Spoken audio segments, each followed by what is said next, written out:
आप लोगों को तो पता चल ही गया होगा कि G20 की प्रेसिडेंसी इस साल भारत को मिली है। और ये भी आप लोगों को पता होगा 9 और 10 दिसंबर को G20 का समिट होने वाला है। लेकिन आप लोगों को ये नहीं मालूम होगा आखिरकार ये G20 काम कैसे करता है और इसको बनाने का मकसद क्या है। तो चलिए दोस्तों, आज के वीडियो में G20 के बारे में समझने की कोशिश करते हैं।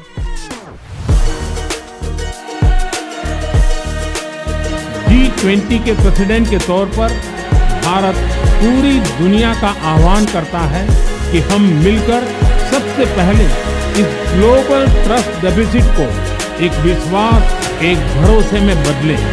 यह हम सभी के साथ मिलकर चलने का समय है और इसलिए सबका साथ, सबका विकास, सबका विश्वास, सबका प्रयास का मंत्र हम सभी के लिए एक पथ प्रदर्शक बन सकता है। सबसे पहले जान लेते हैं आखिरकार ये G20 होता क्या है। G20 यानी 20 देशों का ग्रुप जो पूरी दुनिया का 60% पॉपुलेशन को रिप्रेजेंट करते हैं और यही 20 देश पूरी दुनिया का 70% ट्रेड करते हैं और इन्हीं 20 देशों के पास पूरी दुनिया का 85% GDP होल्ड करते हैं। और G20 में करंटली अभी ये सारे देश हैं जो आप लोग वीडियो को पॉज करके इन देशों के बारे में पढ़ सकते हो। अब देखो G20 ना 20 देशों से मिलकर बना हुआ है और हर साल एक एक देश को प्रेसिडेंसी दी जाती है। जैसे कि 2022 में इंडोनेशिया के पास प्रेसिडेंसी थी और इस साल 2023 में भारत के पास प्रेसिडेंसी है और आने वाले 2024 में ब्राजील के पास प्रेसिडेंसी जाने वाली है। अब चलिए समझ लेते हैं आखिरकार पूरी दुनिया को G20 की जरूरत क्यों पड़ी।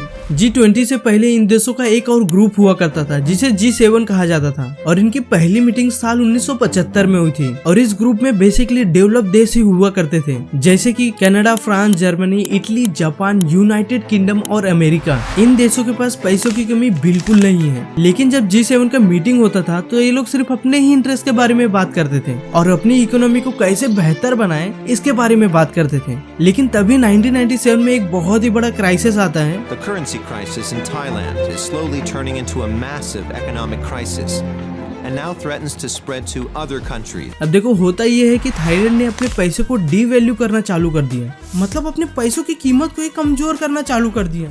सबसे पहले समझ लेते हैं पैसों का मजबूत होने का मतलब क्या होता है और पैसों का कमजोर होने का मतलब क्या होता है। अब देखो अगर कोई भी करेंसी खरीदने में हमें कम से कम पैसा देना पड़ रहा है तो भैया हमारा करेंसी मजबूत है, और अगर हमको कोई भी करेंसी खरीदने में ज्यादा से ज्यादा पैसा देना पड़ रहा है तो भैया हमारा करेंसी कमजोर है। जैसे कि अभी आपको 80 रुपए में $1 मिलता है, लेकिन आपको कुछ समय बाद 100 रुपए में मान लो $1 मिलता है। इसका मतलब भारत का जो रुपया है ना वो 20 रुपए से नीचे गिर गया है, मतलब हमें 20 रुपए ज्यादा देकर डॉलर को लेना पड़ रहा है और इससे डॉलर मजबूत हो जाता है। अब देखो थाईलैंड ने ना अपने करेंसी को खुद से ही गिराना चालू कर दिया और फिर इनको देखकर दूसरे कंट्रियों ने भी अपने करेंसी को गिराना शुरू कर दिया। अब देखो करेंसी गिराने का उनका मकसद ये था अगर ये ऐसा करेंगे तो उनको इससे ज्यादा फॉरेन इन्वेस्टमेंट मिलेगा। लेकिन जब बहुत सारे कंट्रीज ने ये सब करना शुरू किया तो उन सब कंट्रीज की इकोनॉमी कोलैप्स हो गई और पूरे एशिया के अंदर फाइनेंशियल क्राइसिस आ गया।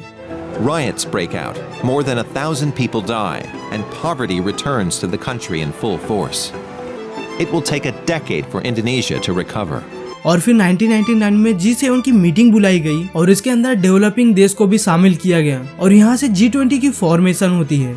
आप लोग सोच रहे होंगे कि आखिरकार ये G20 काम कैसे करता होगा। G20 के दो मेन ट्रैक्स होते हैं, फाइनेंशियल ट्रैक और शेरपा ट्रैक। अब देखो फाइनेंशियल ट्रैक में ना बेसिकली होता ये है कि फाइनेंस मिनिस्टर और सेंट्रल बैंक गवर्नर का मेन फोकस होगा इशू के ऊपर, जैसे कि global economic growth, tax information exchange, finance regulatory reforms, finance inclusion, remittances across the world, fossil fuel subsidies, green finance, anti terrorism finance. Finance track के ऊपर इन्हीं सब चीजों के ऊपर फोकस किया जाता है। अब देखो ये जो शेरपा नाम है ना वो नेपाल से लिया गया है। अगर आप कभी भी माउंटेन्स में जाते हो तो वहाँ पे आपको गाइड करने के लिए शेरपास होते हैं। अब देखो G20 के अंदर हर एक देश के पास अपने शेरपास रहते हैं और जो हमारे भारत के शेरपा है उनका नाम है अमिताभ कंत और इन सब का मेन फोकस रहता है economy issue, agriculture, anti corruption, climate, digital economy, education, employment, energy, environment, health, tourism, trade and investment.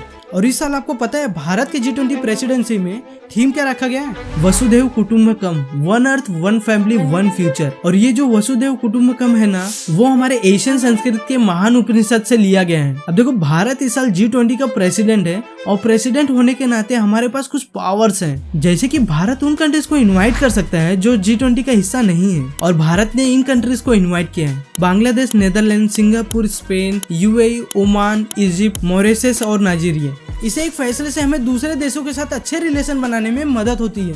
Bharat में G20 के बहुत सारे मीटिंग्स हुए इन प्रॉब्लम्स के ऊपर। अब देखो, किसी भी प्रॉब्लम को लेकर ये सारे देश एक चीज के ऊपर एग्री कर पाना बहुत ही मुश्किल होता है, क्योंकि हर एक देश का अपना अलग अलग फॉरेन पॉलिसी और एजेंडा होता है। तो इसकी वजह से चाइनीज प्रेसिडेंट शी जिनपिंग नई दिल्ली में जो मेन मीटिंग हो रहा है G20 का, उसको अटेंड नहीं करने वाले। और इसके अलावा रशिया के प्रेसिडेंट व्लादिमीर पुतिन भी नई दिल्ली में जो मेन मीटिंग हो रहा है उसमें नहीं आएंगे, क्योंकि उनके खिलाफ अरेस्ट वारंट जारी किया गया है रशिया और यूक्रेन की वॉर की वजह से। अब देखो, G20 समिट 9 और 10 सितंबर को होने वाला है, और इससे पूरे भारत को बहुत ही बड़ा फायदा होगा, क्योंकि जब पूरी दुनिया के बड़े बड़े देश भारत में आएंगे तो पूरी दुनिया की नजर भारत में होगी। और इस G20 समिट में भारत अपने कल्चर और ट्रेडिशन को दिखाने वाला है, और इससे पूरी दुनिया भारत के कल्चर और ट्रेडिशन के बारे में जानेंगे।